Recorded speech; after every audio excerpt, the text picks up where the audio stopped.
Bonjour. On a qui Salomé pas décidé comment il y a ba candidat baza ebelé mais vous ba ndenge ni ya ko sala choix.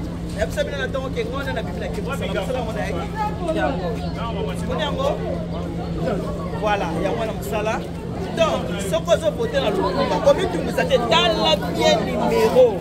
la bien numéro, Yaka. Regardez.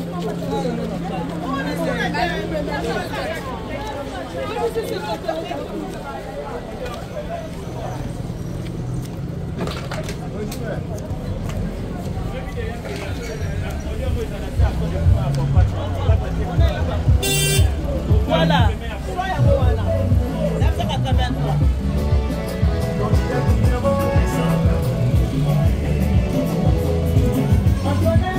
Allez, maman Antoinette Samba. Voilà. Ça la soya bien.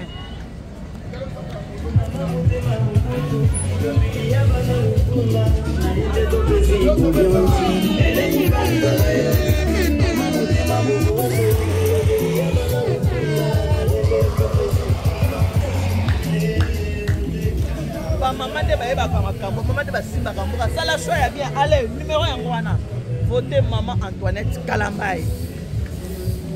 Pas dans le coup, ma vie, tu fais maman Antoinette.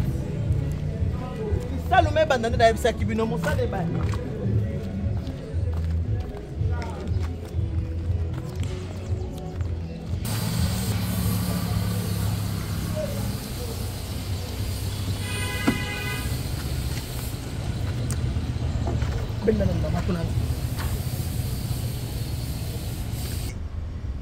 Ndenge na yebisa kibino musala ebandi mama sotalanga voix yo kende kopesa ngo na moninga na yo mwasi maman Antoinette Kalambay okende kote mususu te soko koti na bureau de vote otali tala yango moni voilà maman Antoinette Kalambay ko sala erreur te parce que biso ba maman ndeto yebaka ndenge na kokamba ba papa biso ndeto yebi kokamba ndako alors na sengi na yo mutozo talanga voix na yo kokende kote mususu te tango zo kota kaka boy yo wana otali kaka maman Antoinette Kalambay.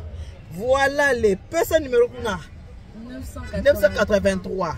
Maman Soko yebite mema koko.